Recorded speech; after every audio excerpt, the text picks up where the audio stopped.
നിങ്ങൾക്കൊരു കാര്യം അറിയോ? ഈ ലോകത്തെ ഏറ്റവും ബെസ്റ്റ് അമ്മ ആരാന്ന്? എവിടെ പോകുമ്പോഴും കുഞ്ഞിനെയും കൂട്ടിക്കൊണ്ട് പോവുക. അതായത് എപ്പോഴും കുഞ്ഞൊക്കത്തുണ്ടാവണം. ഇവൻ നമ്മൾ കല്യാണത്തിന് പോയാലും എവിടെ പോയാലും എപ്പോഴും കുഞ്ഞ് ഒക്കത്തുണ്ട്. അല്ലെങ്കിൽ നമ്മൾ ആരെയും കുഞ്ഞിൻ്റെ കയ്യിൽ ഏൽപ്പിക്കുന്നില്ല. കുഞ്ഞിൻ്റെ എല്ലാ കാര്യങ്ങളും മാത്രം നോക്കി നമ്മൾ വീട്ടിലിരിക്കുക, ജോലിക്ക് പോകാതിരിക്കുക. അങ്ങനെയൊക്കെയുള്ളവരാണ് ഈ ലോകത്തെ ഏറ്റവും ബെസ്റ്റ് അമ്മമാർ. അങ്ങനെയാണ് നമ്മുടെ ലോകത്തിൻ്റെ, നമ്മുടെ ഈ നാടിൻ്റെ പ്രത്യേകിച്ച് ഒരു ചിന്താഗതി എന്ന് പറയുന്നത്. പുറം ലോകത്തേക്ക് നമ്മൾ ഇറങ്ങുന്നു എന്ന് പറഞ്ഞു കഴിഞ്ഞാൽ കൊച്ചിനെ ഇട്ടേച്ച് പോവുകയാണോ? ഓ, അമ്മേനെ ഏൽപ്പിച്ചാൽ മതിയല്ലോ, സുഖമല്ലേ ലൈഫ്, അടിച്ചു പൊളിക്കുമല്ലേ. സോറി കേട്ടോ, ചെറിയൊരു കഫക്കെട്ടുണ്ട്, അതുകൊണ്ടാണ്. അപ്പോൾ ഇങ്ങനെയുള്ള ചോദ്യങ്ങളാണ് ഇത്. നിങ്ങൾക്കൊക്കെ അനുഭവപ്പെട്ടിട്ടുണ്ടായിട്ടുള്ള ആൾക്കാരുണ്ടാവും. നമ്മൾ പുറത്തിറങ്ങുമോ അല്ലെങ്കിൽ നമ്മൾ എന്തെങ്കിലും ഒരു നല്ല കാര്യത്തിന് വേണ്ടി ചെയ്യാനായിട്ട് ഇറങ്ങിത്തിരിക്കുകയോ ഒക്കെ ചെയ്യുമ്പം കൊച്ചിനെ ആരും നോക്കും? നീ നീ ഉണ്ടാക്കിയതല്ലേ, അപ്പം നിങ്ങൾ തന്നെ നോക്കിക്കോണം, ഇതൊന്നും ഞങ്ങളുടെ ഉത്തരവാദിത്തമല്ല എന്നൊരു വർത്തമാനവും പലരുടെയും എന്ന ഭാഗത്തുനിന്ന് ഉണ്ടായിട്ടുണ്ടാവും.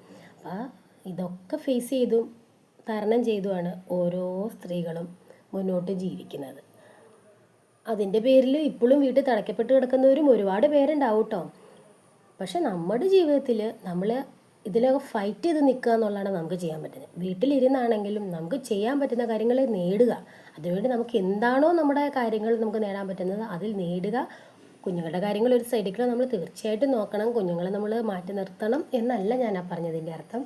നമ്മൾ ചെയ്യുന്ന കാര്യങ്ങൾക്കൊപ്പം തന്നെ നമ്മുടെ മനസ്സിൻ്റെ സാറ്റിസ്ഫാക്ഷൻ എന്നൊരു കാര്യത്തിന് നമ്മൾ വളരെ പ്രാധാന്യം കൊടുക്കണം. ഇല്ലെങ്കിൽ നമ്മൾ ഡിപ്രഷനിൽ പോകും ഉറപ്പായിട്ടും.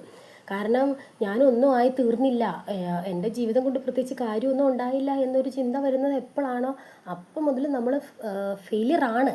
അപ്പം ആ ഒരു ഇതിലേക്ക് ആകാതെ നമ്മളാ പറ്റുന്ന കാര്യം എന്താണോ അത് നല്ല രീതിയിൽ ശക്തമായി അതിന് നമ്മുടെ കഴിവെന്താണോ അല്ലെങ്കിൽ ആ കഴിവ് ആർജിക്കാനും, അല്ലെങ്കിൽ ഞാൻ സ്ട്രോങ് ആയ ഒരു ലേഡിയാണ്, എനിക്കത് നേടാൻ പറ്റും, എനിക്ക് ഇതിൽ നിന്ന് റിക്കവർ ആകും, അല്ലെങ്കിൽ ഈ പറയുന്നവരോടൊക്കെ പോയി പണി നോക്ക് എന്ന രീതിയിൽ ചിന്തിക്കാനുള്ളൊരു കഴിവ് ഉണ്ടാക്കിയെടുക്കുന്നത് എന്നാണോ അന്ന് നമ്മൾ വിജയിക്കും. അതാണ് നമ്മുടെ ജീവിതത്തിൻ്റെ വിജയം തുടങ്ങുന്ന ആദ്യത്തെ പടി. അപ്പോൾ എല്ലാവരും അതിനുവേണ്ടി മാക്സിമം ശ്രമിക്കുക.